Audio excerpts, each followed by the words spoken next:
Paper was like gold in medieval times.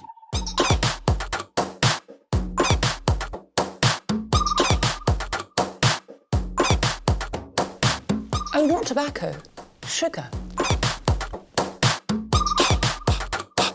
That everything we thought we knew about the world might turn out to be completely wrong.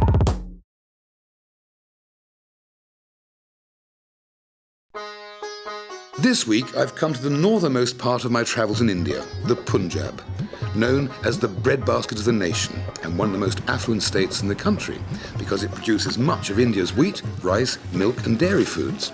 And I'm in the city of Amritsar, which means pool of nectar.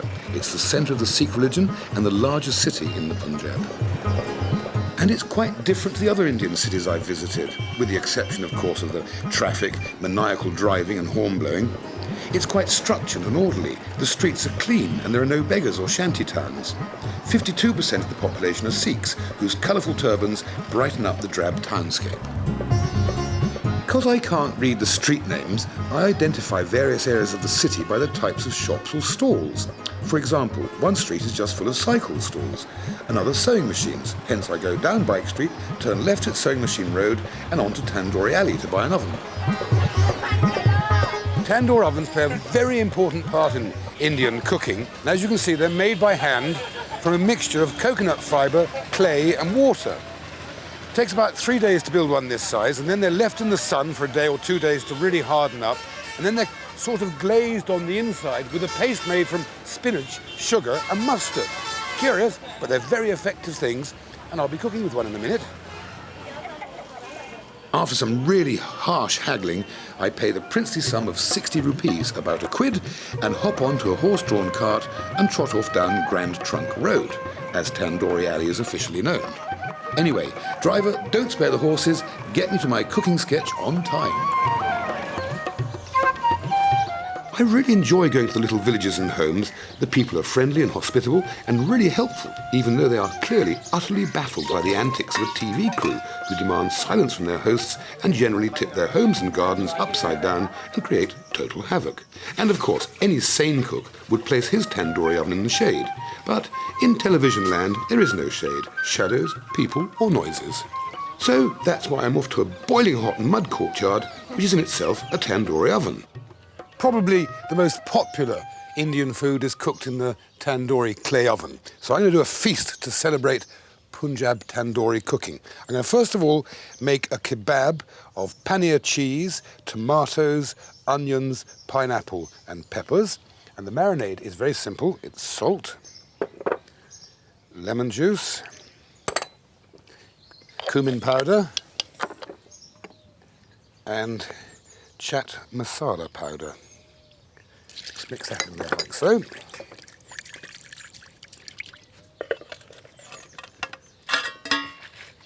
Mix those all around, leave that for about an hour so that the cheese in particular soaks all the marinade up. We'll put that to one side.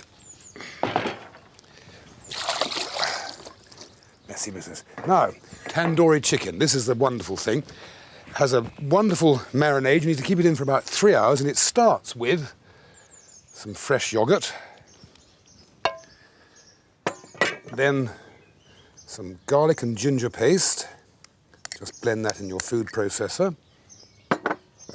Some garam masala powder, a teaspoonful of that. Some of this red colouring.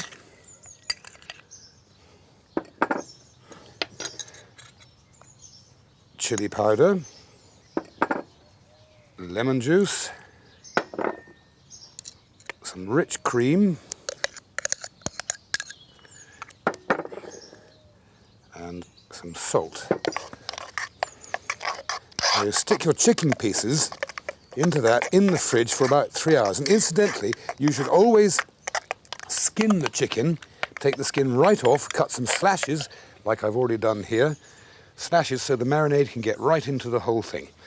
Leave that for about 3 hours, then we just thread it onto the skewer. Oh, by the way, you also need a potato if you want to cook tandoori chicken. I'll tell you why in a sec. Now, the reason for the potato is that it stops all the ingredients from falling off the end of the skewer. How do you get the potato on? I hear you cry. There we are. And quite simply, it goes down into the oven like that. And another shirt ruined. Do you know, I've cost me a shirt a day on this shoot. 2 months. That's what, 28, 50, nearly 60 days of 60 shirts I've had to throw away because all these Indian spices, turmeric and so on, you just cannot get out. My laundry bill has been devastating. Right, now some stuffed peppers. A swig of beer, please. Some peppers. Going to be stuffed with green peas, cashew nuts, chopped cabbage, paneer or cottage Indian cheese, Indian cottage cheese, chopped green beans, grated fresh carrot, chopped green chilies, fenugreek seeds, coriander chopped, sultanas, some ginger and garlic paste, and some chili powder.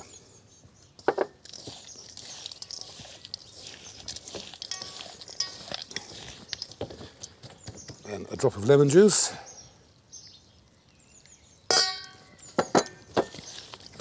And we're ready to go. Stuff each pepper till it's really tight, and then start to thread them one by one onto the skewer. And push them tightly together, and on the very top one, we'll paint some oil. Little. Again, put a potato on the bottom.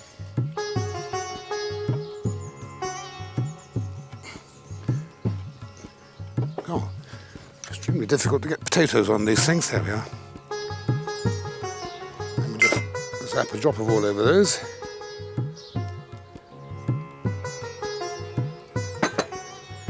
And pop those in with the chicken. Now, I've fired my tandoori oven using coal, purely for speed, but the locals would use dried dung and wood. Either way, it's simple and it works.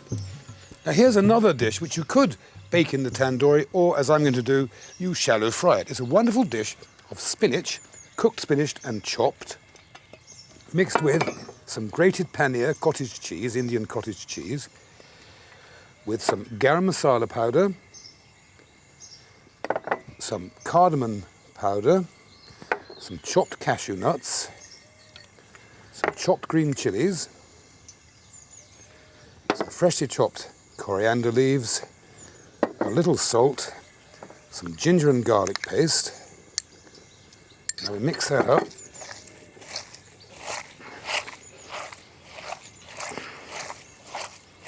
Then into that we mix some ground chickpeas, so it's chickpea flour.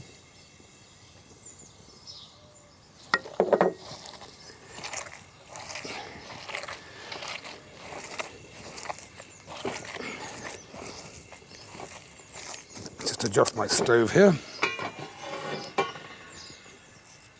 Then we form it into little patties or rissoles, call them what you will, and pop it into the shallow oil, cook for a couple of minutes on each side. So simple, truly delicious, and also very healthy for you. And so, for my tandoori feast, I have the classic tandoori chicken, then peppers stuffed with chopped vegetables, cottage cheese and nuts roasted in the oven, then fried this time, spinach fritters with nuts and cheese and spices, and finally, a wonderfully tandoor-baked vegetable and fruit kebab of peppers, tomatoes, cottage cheese, pineapple and onions.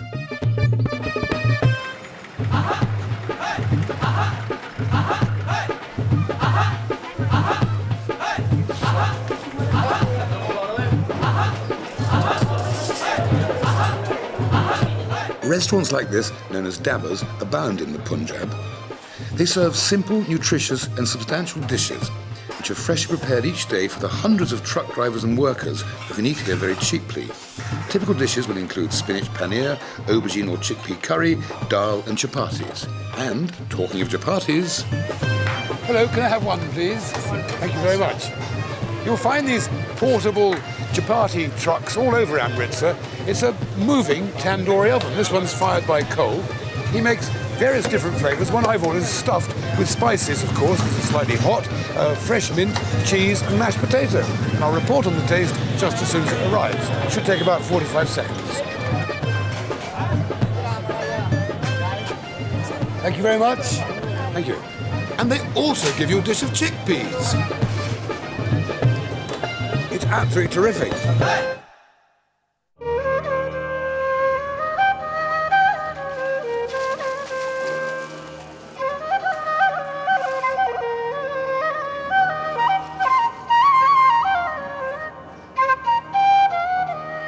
Amritsar's 16th century golden temple is the holiest place in the world for Sikhs and their central place of worship. They bathe in, or drink, or bottle the water from what they call the pool of nectar to wash away their sins.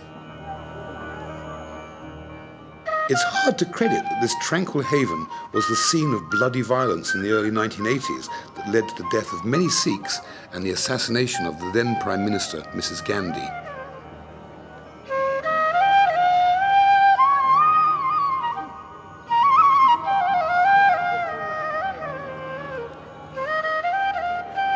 The Sikhs might have a reputation as courageous warriors, but they are also generous and caring.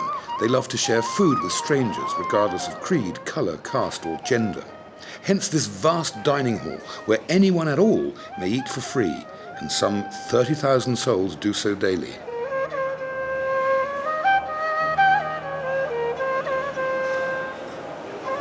I've seen kitchens all over the world, but this one really takes the biscuit, or should I say the chapati, because there are over 50 people here producing an incredible 112,000 chapatis per day.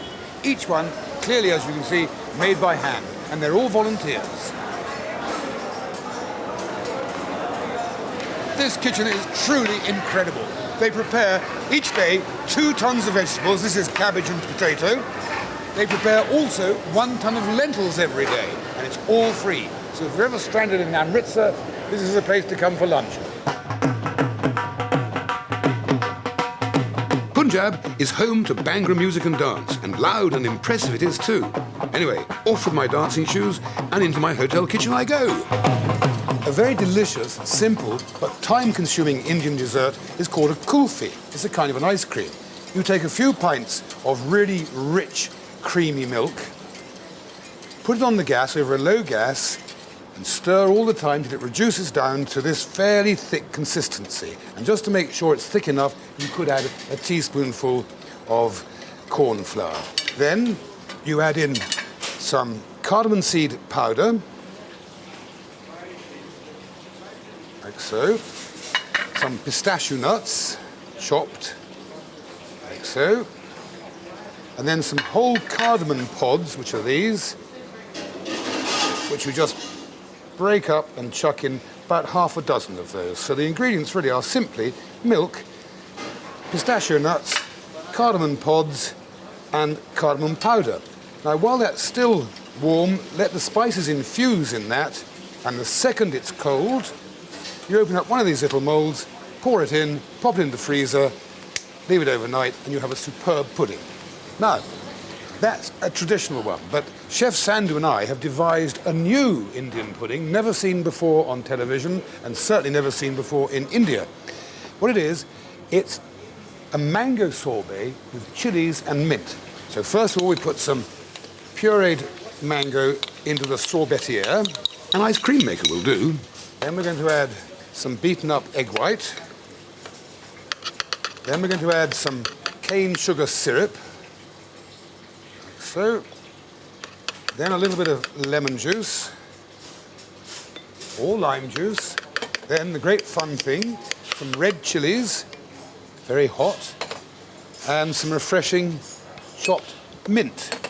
All we then do, put the lid on. Fire it up, Murray!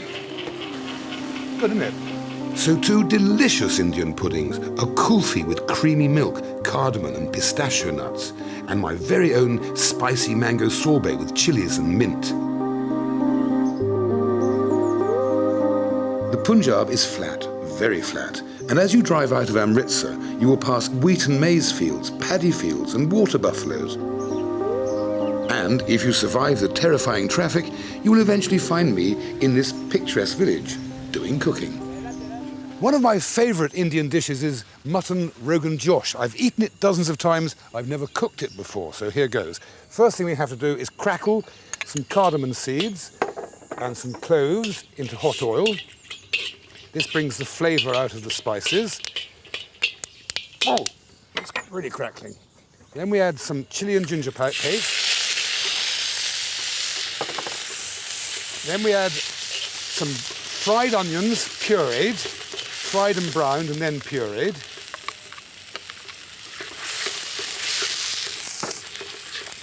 Then we add a little red chilli powder.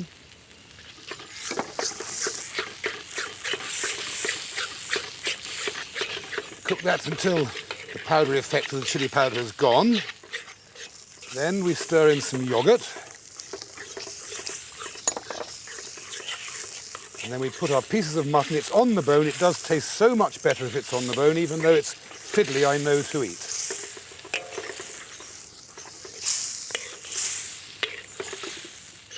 Keep adding the mutton, stirring the whole time to get the meat really covered with the yoghurt, onion and spices mixture.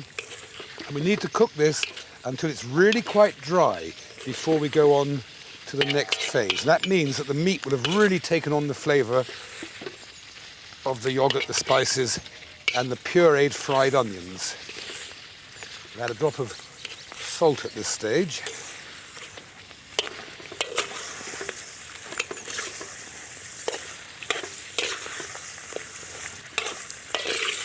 Right, I'm going to transfer this to a much lower heat now over this fabulous cow dung and let that cook slowly until the meat is almost tender and it's gone quite dry.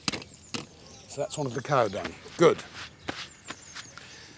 Now my next dish is really like minced lamb and gravy and onions sort of thing, except it's Indian and it's got lovely spices in it. But as usual, the first thing we do, oil into the thing. And as soon as that's hot, and we'll crackle some cinnamon bark.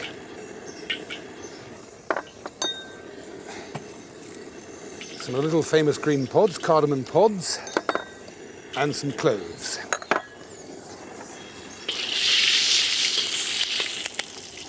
Then we'll add some finely chopped onion. Then chopped chilies, green chilies. Some garlic and ginger paste.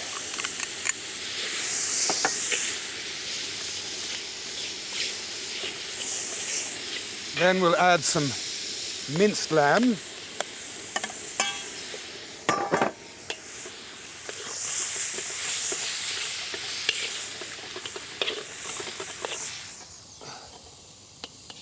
I'm having real problems controlling my gas here this morning. It's so very hot. It's about 105 degrees and it's really playing havoc with the pressure in the gas cylinders. I nearly lost a couple of good men earlier when one of them blew up, which is why I'm just cooking on one ring this morning.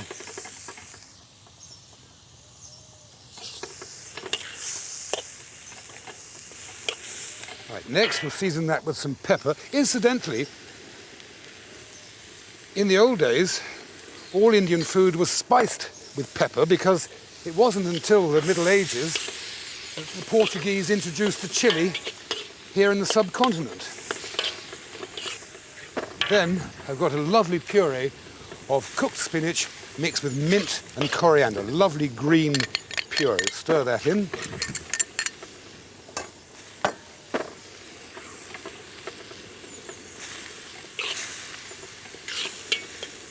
And then to finish the dish off, some natural yogurt. And we now just let that simmer gently away until the lamb is cooked. Right, that's sufficiently reduced. We can carry on with the second phase of the cooking now. Back onto my gas ring. Whack the gas up. Now, we stir in some tomato sauce or tomato puree. Tomato sauce is better. Mix that round. Then, the thing that makes this dish really rich is some ground almonds.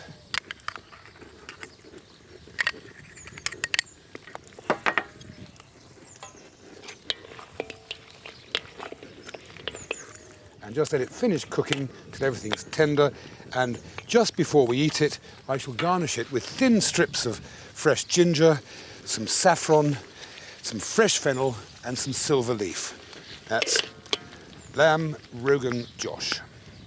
There's lots of nice street food throughout India. One very good thing is something called pakora. It's quite simply vegetables fried in a lovely batter. The batter is made this way. You have gram flour, which is in fact chickpea flour, some bicarbonate of soda and some chili powder, and you mix it up with water so you've got this nice thick consistency.